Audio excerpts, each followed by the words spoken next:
안녕하세요. 알기 쉬운 한자풀이 8강 시작하겠습니다. 먼저 조각 편자입니다. 통나무를 잘게 쪼갠 작은 조각들이라는 뜻인데 커다란 조각널과 반대되는 뜻이므로 조각널장자 평상장이라고 하는 요 글자를 반대로 돌려놓은 글자입니다. 이렵편주 한일자와 임렵자 조각편 배주자네요.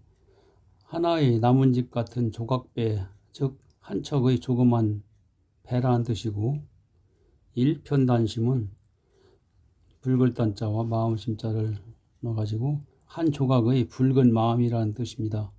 오직 한 가지의 변함없는 마음을 뜻하고요. 평상장, 조각널장, 통나무를 쪼갠 조각을 나란히 붙여서 만든 널빤지를 조각널이라고 합니다. 이 조각널에 다리를 붙인 평상 모양을 옆으로 세워놓은 글자가 이 평상장자입니다. 세워놓기 전의 모양이라고 한다면 이런 모양이 되겠죠.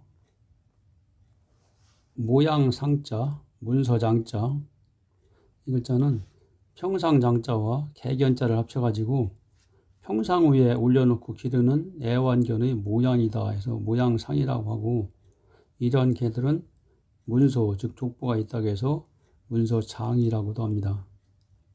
현상, 나타날 현자와 모양상자 합쳐서 나타나 보이는 현재의 상태를 말하고, 상장은 상줄상자와 문서장자로 쓰여가지고 상을 주는 뜻을 글로 써서 주는 문서라는 뜻이네요. 장할장자, 평상장자와 무사사자를 합쳐가지고 전장에 나갈 때 평상 위에 재물을 올리고 제사를 지내는 무사의 모습이 장해 보인다, 씩씩해 보인다. 장하다는 씩씩하다는 뜻입니다. 장사, 힘이 세고 씩씩한 사람을 말하는 거고, 장원은 으뜸원자를 써서 과거 시험이나 경기에서 으뜸, 즉 첫째를 했다는 말입니다. 꾸밀장자, 장할장자와 오대자를 합쳐가지고 무사가 갑옷을 입어 장하게, 즉 씩씩하게 꾸민다는 뜻입니다. 무장, 무자는 군사 무자니까 군사가 전투에 필요한 장비를 갖춘다는 뜻이고, 포장은 감쌀 포자니까 물건을 싸거나 꾸린다는 뜻입니다. 장수장자, 장차장자, 평상장자 오른쪽에 위쪽은 고기육자가 변한 육달월이고 아래는 법도 존자네요. 합쳐서 전장에 나갈 때 평상 위에 고기를 올리고 법도에 맞게 제사를 지내는 장수라는 뜻입니다. 장수가 제사를 지낸 후 장차 전장에 나아간다고 해서 장차장자, 나아갈 장자라고도 합니다. 장군, 장수장자와 군사군자를 합쳐가지고 군사를 지휘하는 우두머리 장수라는 뜻이고요. 장차, 장차장자와 차례차자를 합쳐가지고 앞으로 미래의 어느 때라는 뜻입니다. 장려할 장자, 장수장자와 큰 대자를 합쳐가지고 장수가 부하들에게 장차 전장에 나아가 크게 이기라고 장려한다, 돕는다 해서 장려할 장, 도울 장이라고 하는 글자고, 구원장이라고 하면은 권할 권자를 합쳐가지고 권하여 장려한다는 뜻이고, 장학은 공부나 학문을 장려한다는 뜻이네요. 힘력자, 밭을 갈 때 사용하는 쟁기 모양을 보고 만든 글자로 쟁기를 사용하면 다른 농기구의 몇 배 힘을 낸다 해서 힘력이라고 씁니다. 역도, 도자는 길도자라고도 하고 방법도자라고도 합니다. 역기를 들어 올려 중량을 겨루는 방법의 운동 경기를 역도라고 하고, 체력은 육체적 활동을 할 수 있는 몸의 힘을 말합니다. 더할 가자, 힘력자와 이꼬자를 합쳐가지고 의사를 확실하게 전달하기 위해서 말을 할 때 입에 힘을 준다, 더한다 그런 뜻이고요. 가속, 빠를 속자죠. 점점 빨라지게 속도를 더한다는 뜻이고, 가감은 덜 감자니까 더하거나 빼는 일을 가감이라고 합니다. 다음 힘줄근 자, 대죽자 밑에 왼쪽은 육달을, 오른쪽은 힘력자 합쳐서 힘쓸 때 몸에 대나무 뿌리 같은 모양이 나타나는 게 힘줄이다 이 뜻이고, 근육이라고 하면은 힘줄과 살을 말하고, 근력은 근육의 힘이라는 뜻이네요. 힘 합할 력자, 힘력자 3개를 이렇게 모아놓고 일을 할 때 여럿이 힘을 합한다 뜻인데, 혼자는 쓰지 않고 이렇게 열십자를 붙여가지고 화할력, 도울력 이렇게 쓰이는데, 많은 사람이 힘을 합하여 도우니 화합이 된다 그런 뜻이고, 협조라고 하면은 도울 조자를 합쳐가지고 힘을 보태어 돕는다는 뜻이고, 협동 한 가지 동자니까 서로 도와 마음과 힘을 하나로 합한다는 뜻입니다. 칼도자, 칼의 모양을 보고 만든 글자고, 이것이 칼등이고 안쪽에 이게 칼날입니다. 과도, 열매 과자니까 과일을 깎는 작은 칼이란 뜻이고, 단도 하면 호단자니까 한 자루의 칼이란 뜻이 되겠습니다. 처음초, 시작초자, 옷의 변에 칼도자를 합쳐가지고 옷을 만들 때 천을 자로 재서 칼로 자르는 일이 처음 시작하는 일이다 해서 처음초, 시작초라고 하고요. 초보, 걸음보자니까 처음으로 내딛는 걸음이란 뜻이고, 초대는 세대대자 와서 한 계통의 연대나 세대의 철물이란 뜻이네요. 칼날인자, 번쩍이는 칼의 날 부분을 표현한 글자고, 인상이라고 하면 다칠 상자를 합쳐가지고 칼날에 베어서 다친다는 뜻입니다.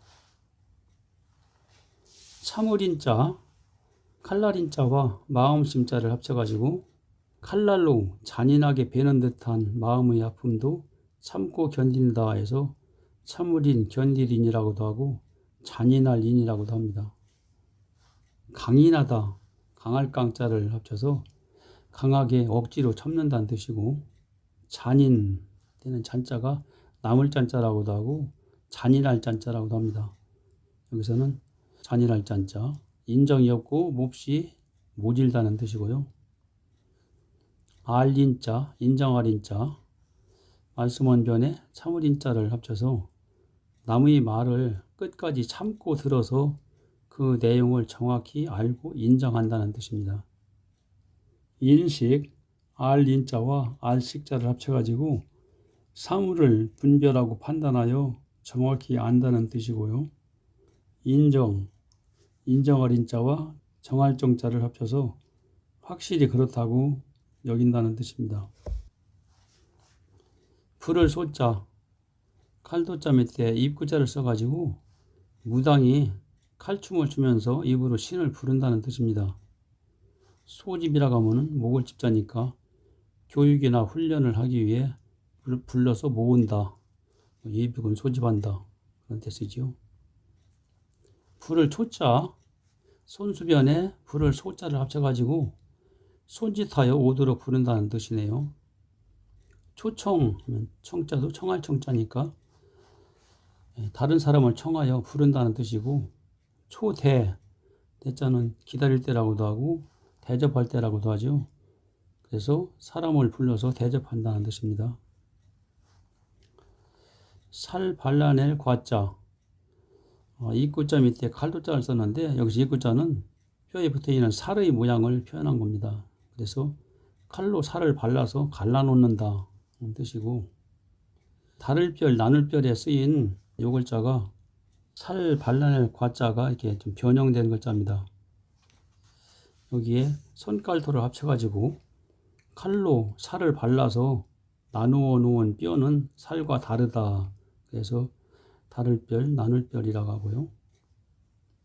별명, 이름 명자니까 본래의 이름과 다르게 부르는 이름을 별명이라고 하고, 별미는 만미자니까 특별히 다르게 좋은 맛이라는 뜻이네요. 감쌀 포자, 굽을 포자.